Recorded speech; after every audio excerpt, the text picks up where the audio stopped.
Good afternoon, Gods of War fans from a chilly, stormy, windy PE. Welcome to summer, as they say. 2020, I think nothing went as it was supposed to go this year in Yeah. 2020. But welcome to our third episode of the podcast. I think we have to start off with Bokang Masonyane. What a knockout on the weekend! I think they fought. I watched the fight. It was about the event started 2:30 on Friday, and Bokang fought against a guy Catalan who's 41 years old and his entire MMA career ranked third in 1FC. 1FC, as you know, has got more viewers than UFC hmm in the East, and yeah, only gave him his second ever loss. Yeah, and those Filipinos are quite hard, so it wasn't. He looked like a mean guy. Yeah, He yeah, it didn't looked look quite like the mean. type of guy you want to fight. Yeah, it looked quite mean. So yeah, What a um, knockout though! Like what a head kick knockout. I think you and I, we've got the clip here. We can actually have a look at it. yeah. We'll review the look and Yeah, and and, let's. and go through it. For those of you that haven't been on watching One FC, One FC is Eastern promotion. That's Yeah, Chinese. they're pretty much like the UFC Yeah. of the East. hmm So the biggest one out that way. Yeah, no, they're putting quite a bit of money into One FC. I mean, and also Massive. they're catering for a lot more, a bigger field of fighters. You know, they're doing the Muay Thai, they're doing Yes. MMA. They've even All on hosted one a few, card. All on one all on card. one card. They've even Which hosted is one or two impressive. boxing bouts, all on one card. All So on they've one got like card. MMA, Yeah. boxing, and And the Muay Muay Thai. Thai. So a very interesting concept. Yeah, and they seem to be growing in strength, and No, they're yeah, the massive. South They are Africans seem to be absolutely making massive. a bit of a dent in the fight scene there. You Yeah. know. So yeah, let's take a look at the clip. Let's have a look. Yeah. So no, you'll see out the gate. Bokang said straight away that he would like to stand and strike.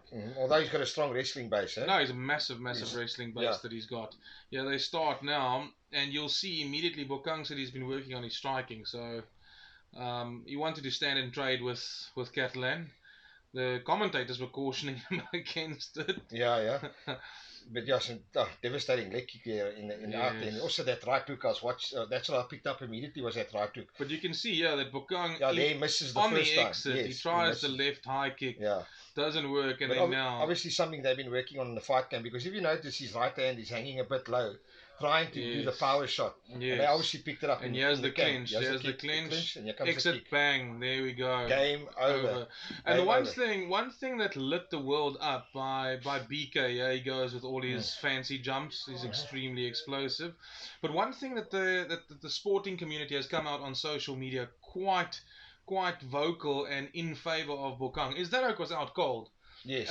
And he actually had the opportunity to hurt him very badly by landing another shot or Mm. two there, Yeah. and he chose not to. I mean, you'll see now in the replay that as soon as Bokang hits the kick, he storms up wanting to throw that absolute last shot to put the Oak away, realizing the Oak's gone. The ref's, yeah, you can see it now. The ref is not even going to be in there. They're on the clinch, head movement, the knee, and on the exit, bang. There we go. Yeah.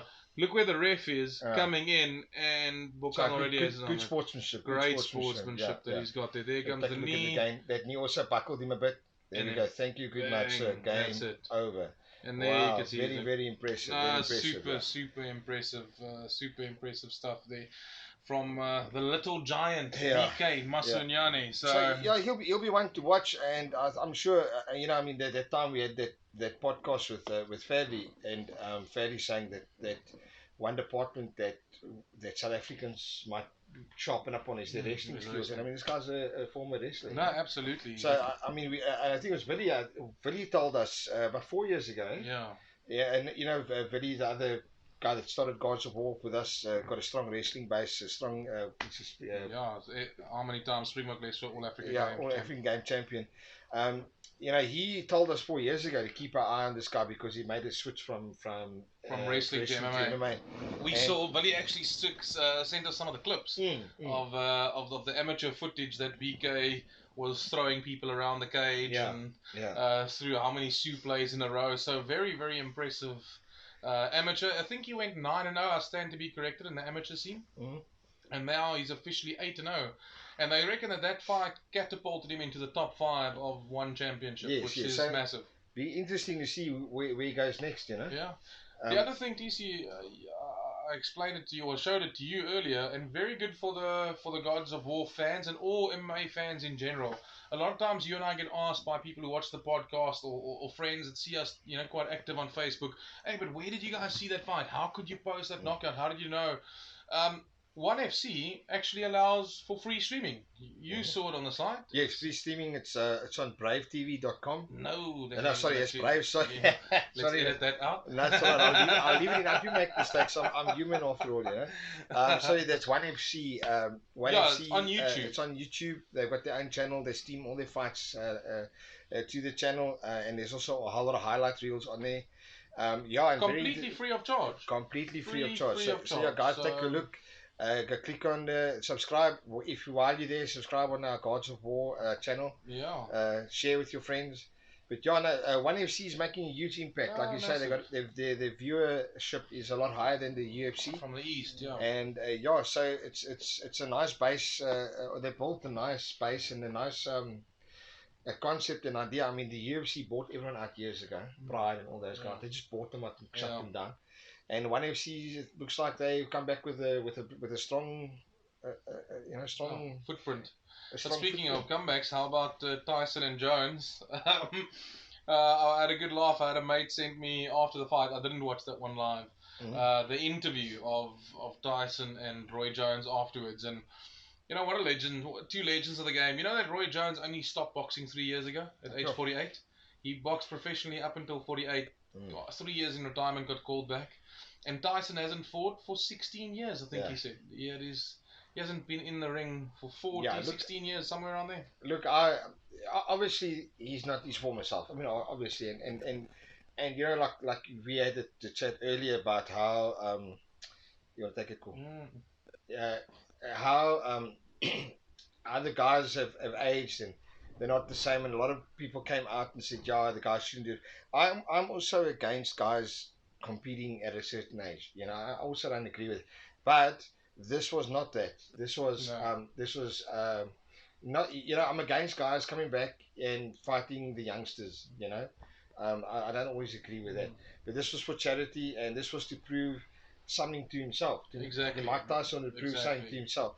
And I've never been a big Mike Tyson fan. As far as his boxing skill goes, yes, I was a fan. But as a human being, he was a bit of an arsehole. But at the end of the day, he was a brilliant boxer.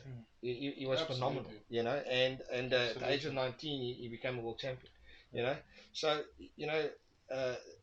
and being that kind of warrior, and I feel it now at my age, you lose that flame, or you lose that killer instinct which you need as a fighter. But you're not that old. You don't look a day older than 53. Close. Yeah. So to get back into the ring at that age, and on a public platform, and I would battle with it. Even if I trained hard for another year or two, you've lost so much confidence in yourself as an athlete. Yeah. And for that I've got to give him tons of credit, because he is a warrior, and a warrior never wants to be disgraced or embarrassed in front of people. You never want to lose a fight. And the same can be said for Roy Jones Jr., which is the same. Getting in there with Mike Tyson is not easy. You see that first body shot that hit was another. That was proper. When that little short left dug to the ribs there, you could just see. Look, for those of you who don't know Roy Jones Jr. style, he is known to hold and frustrate the guys and things like that. So that's why the fight was the way it was. That was the way he fights. A lot of people say he hung on, but that's how he fights. He frustrates you, he ties you up, and catches you on the exit. But at the end of the day, I think to take those body shots at that age, I tell you, I probably would have puked right there. Yeah, I know. But listen, the other thing is, like you say, he wanted to do it for himself.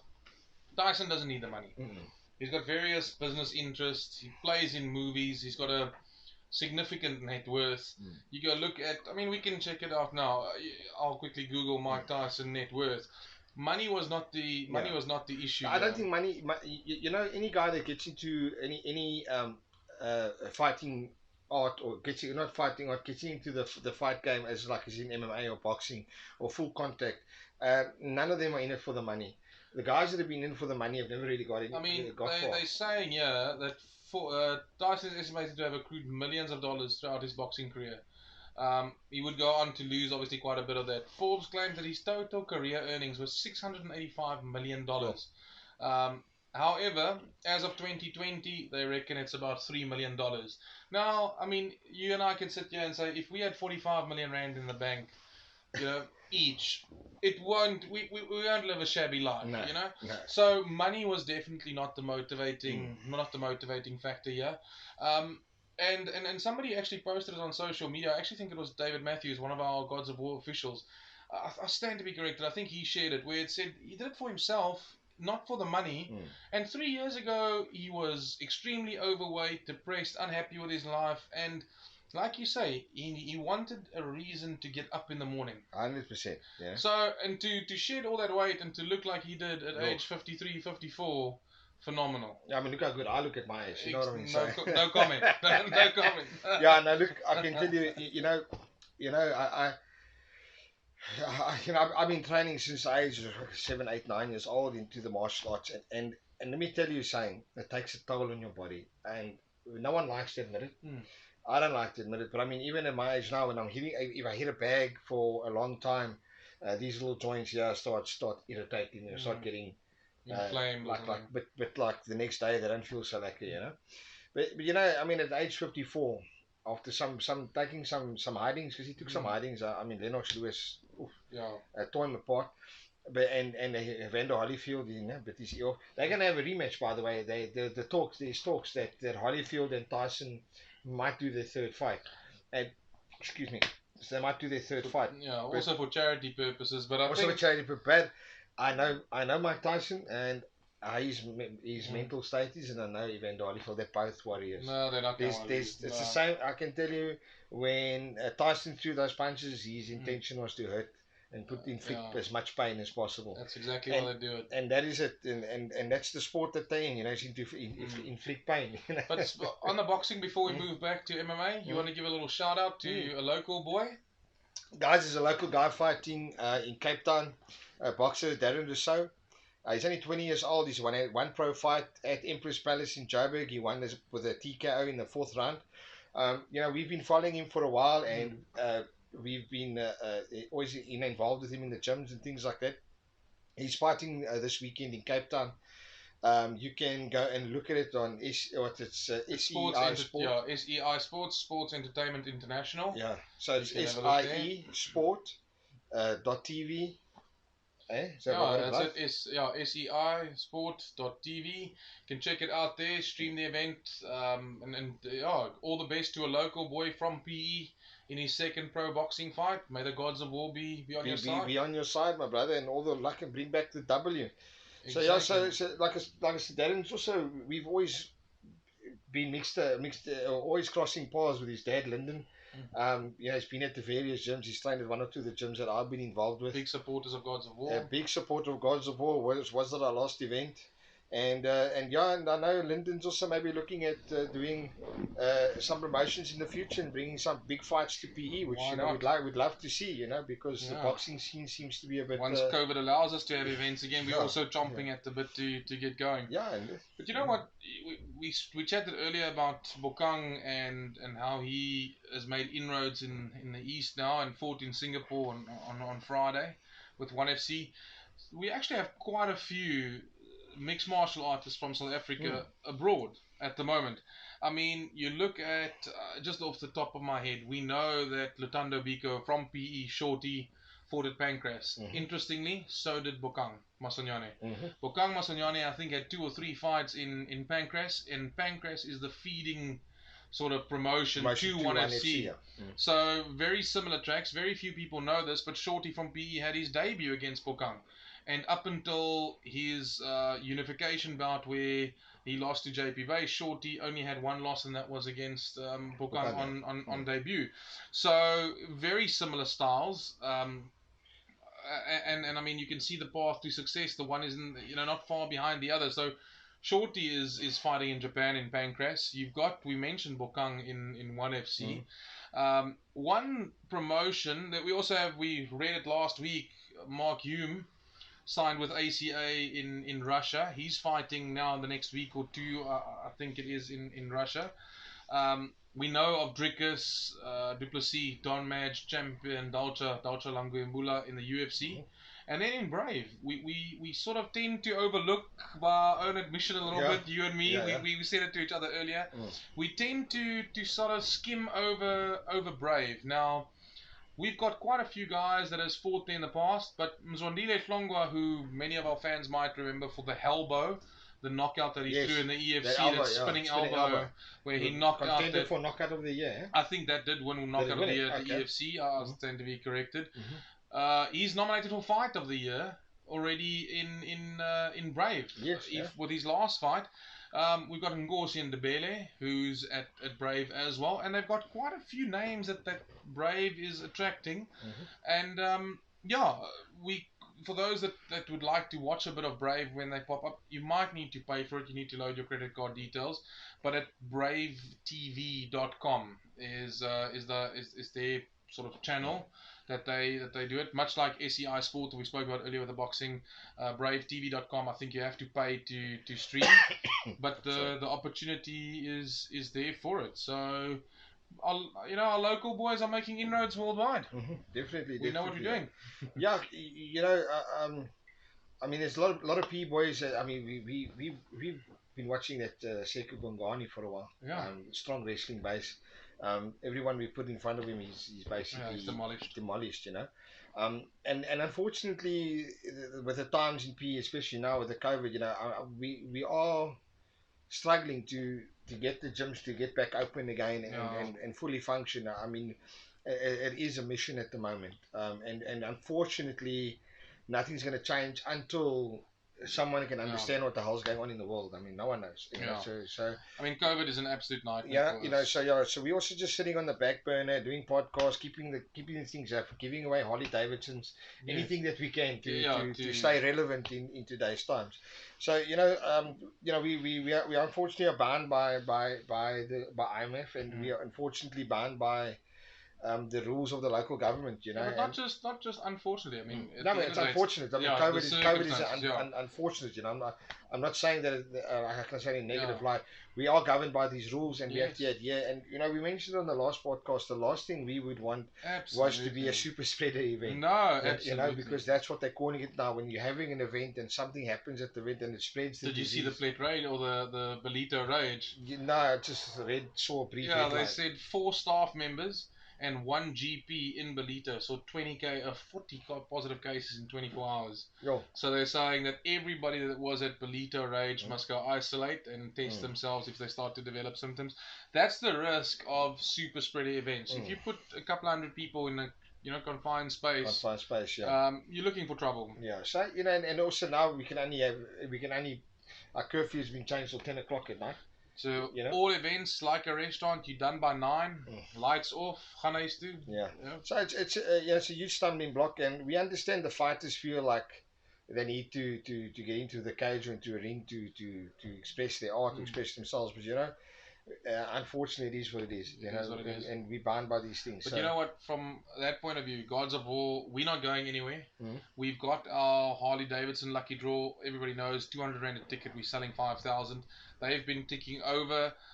We are building up the capital thanks to that, to keep our doors open and the promotion open leading forward. So we're not going anywhere. We're just biding time, and once we're there, we're there. One thing that we didn't chat about here, which I think is big, or everybody watching the podcast knows you and me by now. We do, Gods of War is mixed martial arts, as people can see behind us, but we also keep a keen eye on boxing, especially because of the Eastern Cape. This is the heart of boxing country, historically for us, the boxing part of the country, should I say. Big news, massive news, is that the women's super welterweight world champion, holding, I don't know, as many titles as she can carry at this point, has confirmed, Clarissa Shields, that she is making her way over to MMA. Now, firstly, I showed you a clip just before the podcast Yeah. started. Maybe you can add it in while Yes, while I'll we show you, chat, yeah. so that people don't have to stare at our faces the whole time. But there's a little 20, 10 second, 15-second video clip. Clarissa Shields is training with the legend himself, John Bones Jones. You know, so John Jones, UFC light heavyweight champion. Arguably, his name's in the hat for the greatest of all time, greatest pound for pound fighter of all time. Um, Training Clarissa Shields. And one thing, John steals the limelight because, you know, one of the greatest pound for pound fighters. People can't forget that another ex female champion trains out of the same gym in Hollyholm. Yes, yes. So you can imagine that as much as what Clarissa brings that world championship boxing hands to the camp, Holly Holm is no slouch with her hands, no slouch with her feet, and no slouch next level. next level. So, what better opportunity for Clarissa to measure herself against the former UFC female champion? Yeah, look, I rate Holly Holmes. I'm a big Holly Holmes fan. I think she's been unlucky, you know. I mean, she took Cyborg 5 rounds. She also head kicked the living hell out of Ronda Rousey. Yeah, I'm not a big Ronda Rousey fan. Yeah, so. but I saw that whether you're a fan or not, I think she kicked Ronda so bad. Yeah, on the head. I was ridiculous. ecstatic when that happened because I'm not a big fan of Ronda Rousey. She kicked her so hard, she kicked into the WWE. Yeah, exactly. So you know what, Gods of War fans, all we can say is watch that space. Clarissa Shields is going to be, you know, Joe Rogan. About 2 months ago, there was that the female champion that is one now. There's also a 2 division champion. Why am I forgetting her name right now? 2 division champion where? At the UFC. Why am I? The female. Yeah. Why is my mind dropping me at there's such a crucial point? But let me just get her name, and then I'm gonna kick myself, or you can kick me for. Was it 2 division or is it? No, she is. Let me just get it. Amanda Nunes. There it goes. Oh, Sorry. you talking about Amanda Nunes, Before I got it there, as I clicked search, Uh-huh. Amanda Nunes. So Joe Rogan said on commentary, "Is there a female out I there?" heard that. You I heard heard that. I heard that can match Amanda Nunes And that was in the answer. cage, and all of the commentators, I think it might have been Dominic Cruz that was sitting there, Paul Felder, and whoever else it was, that said maybe Clarissa Shields, if she can be tempted to come across. I still would like to see a rematch with Holly Holmes and Amanda Nunes. I would still like to see. Yeah, you can see it. I think Clarissa Shields is young. She's exciting. She's dynamic. You can tell the story about about Nani. The story behind me and Martin actually getting to know each other, meeting each other, was Martin was at the time managing Nani. Yeah, Nani Tenga. Yeah, Nani she'd be stinging. As on the boxing front, and they approached me to assist with training, and that's actually how asked me to assist in training to fight Clarissa Shields. So the first thing, that was the contract that was on the table. That was the contract that was on the table. Nani, as much as we love her, shout out to Nani if you're listening. You know we love you, girl. Is on the outs. So when I say outs, she had the WBO Women's Super Welterweight title, which was a title that Clarissa Shields was hunting. Okay, that was one that eluded her, and it was in Nani's hands from the Eastern Cape, originally from Mdansane. Then fighting out of our gym in Port Elizabeth, we were managing her, and the WBO president Howard Goldberg, he contacted me and he offered good money for Nani to fight Clarissa Shields, and myself and Nani sat down, and that's when we approached you. And we weighed up the pros and cons. The big problem is that I got involved in that. That's how I actually met Martin, and basically through all this, And the big issue was, Nani was full time employed. Where Clarissa Shields, that's all that they do for a living, and it's a big problem in South Africa. And like I said, this is no way knocking Nani or anyone. The issue is, it's a sad reality. Those guys like Clarissa and any pro athletes spending 3 to 4 hours in the gym in the morning, 3 to 4 hours in the afternoon, Yeah. and maybe 3 to 4 hours late in the evening. You know, and if they're not training, they're watching videos, they're watching 5 videos, Yeah. they're chatting, They live and breathe the fight that's game. all that they do 24/7. Yeah. They put anything from 6 to 9 hours of training a day. You know, And combine that with analysis, you know, I would say. yeah. But I'm saying, you know, it's just on another level, and we are nowhere as South African athletes near that, especially on the amateur scene. You know, the amateurs want to not train. only being pro, but the sad reality is that there's not enough money. You're not earning enough. Yeah, there's no money. So it's a huge issue. You know, the people. I mean, most of the athletes I know that I've trained with or been involved with in my life all worked. You know, they had to train 2-3 hours before work, 2-3 hours after work. Every day, and on weekends they do speciality training where they'd spend the whole day. If they got a Saturday or Sunday, they'd train the whole day to catch up for what they haven't done in the week. And the body hurts. You know, and this is the sad reality. I mean, Clarissa Shields has access to Olympic gyms. Yeah, world class training facilities. I mean, she won the gold medal at the Olympics. Double gold. So you know. And we're not there, you know. And I just wish, you know what I wish that our sports and recreation department and SASCOC and would build an Olympic gym. Yeah. Because this is what they're like doing. A training facility. This is what they do in all the countries. They have an Olympic gym, and under that roof is all the Olympic sports. Yeah. And you can walk in there for free in most of the countries in the world and train. I mean, and you have access to the top coaches in the world. Yeah, we got to stumble around, find coaches, find a nutritionist, find a strength and conditioning coach. Which is 9 out of 10 times somebody who's got a love for the sport, who's willing to give a bit of time, a bit of doing themselves. It purely for that. So you know, we as jointly made a decision that for us to take Nani, you know, at that stage of the game where she couldn't dedicate enough time. To get herself into the right shape and condition and fight against a double gold Olympic champion, you know. So we decided at the end not to go for it, you know. But be that as it may, Clarissa Shields, I think she's going to make a huge impact. No, massively. She's super competitive, super fast, super fit. She just annihilated everyone in the car, you know. It's going to be tough well, all we're saying to all our Gods of War fans, watch that space. You know, Clarissa Shields, however many titles she's got in boxing, she's going to bring that hand. She's going to have the best hands, obviously, in the division. She'll have to add feet. She'll have to add the ground game. Definitely ground game. You'll post the video to see how she's already learning how to shoot for single legs. Shooting for single legs against John Jones, punching away in, grabbing a single.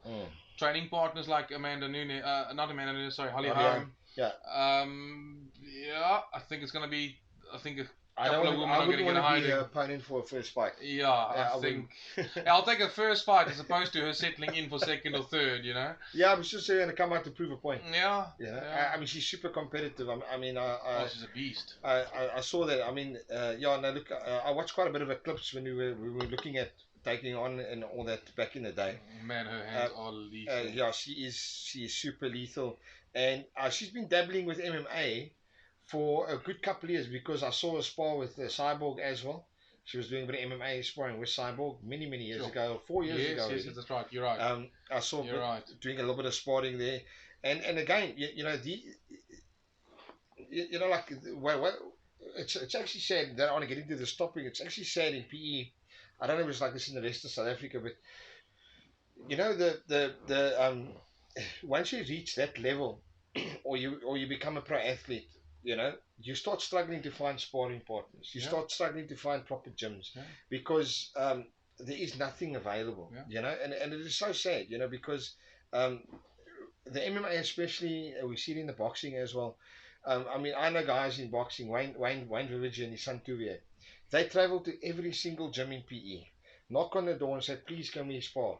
Because you need that experience. You need that experience, and you need the gyms to actually open the door for you and say, come in, help you with the camp, because the guy's going to go represent the province, and the guys have got to start getting rid of that attitude. Is, you know, no one's allowed in my gym, and it's my gym. It's like this. It's like that. I ran into one of Chris Bright's call it team members, Bertus, yesterday. Bertus van Vieren, I told you about it earlier. What they were saying is that when Shorty was preparing for his fight exactly a year ago in Pancras, we were all at Ziggy's watching that fight on the Sunday morning. We were all there, and Bertus told me yesterday when I ran in, bumped into him, he said to me that for that fight, They've got teams of guys that they can pull. You are shorty's weight. I need you to come and put hell rounds in against him. So the athlete is in the middle. He has to do hell rounds, and the guys take turns being fresh as daisies, and that's the importance of a training group. Yes, it might be an individual getting there, getting in there, getting the knockout, but the team shares the win. The team shares the losses. Yeah, well, it's a team sport. Well, that's 100%. Still It takes a team to get a man into the ring. And it's been a saying of mine for years: if you don't have a good team behind you, another man's team is going to beat your team. It's as simple as that, you know. And I mean, I remember back in the day with Tuvier, we used to come spar with him when he was 16, 17 years old, and already then he was giving us a hard time, you know. And that's what you know, like when Wayne needed help, which he still struggles to this day. I mean, we can't even get fights for the guys now with the COVID, and I mean, Darren is the same. I know Darren and Tuvier go all over PE looking for sparring, you know, and the MMA guys need to adapt that attitude as well. You know, learn from each other. You can learn from each other, because it's always nice to grapple against someone bigger than you or smaller than you, you know, that maybe uses different angles if you stand up. You know, who likes to maybe jab instead of keeping you at a distance, keeping you close, and that's how you learn. You know, so it's a, you know, the guys need to change their mindset, because like towards the you're only sport. as strong as your team. Eh? You're only as strong as the weakest link in your team. Yeah. No, so that is essentially, I think that's a wrap for number 3. We, to all the fans out there, we still have the Gods of War Harley Davidson draw running. We set it out at our next event. We don't know whether it's going to be March, whether it'll be September, but tickets are still on sale. So Terence will add a video. Please like it. Please share it amongst you know, your various social media platforms to help us get to that goal. We want to grow Gods of War.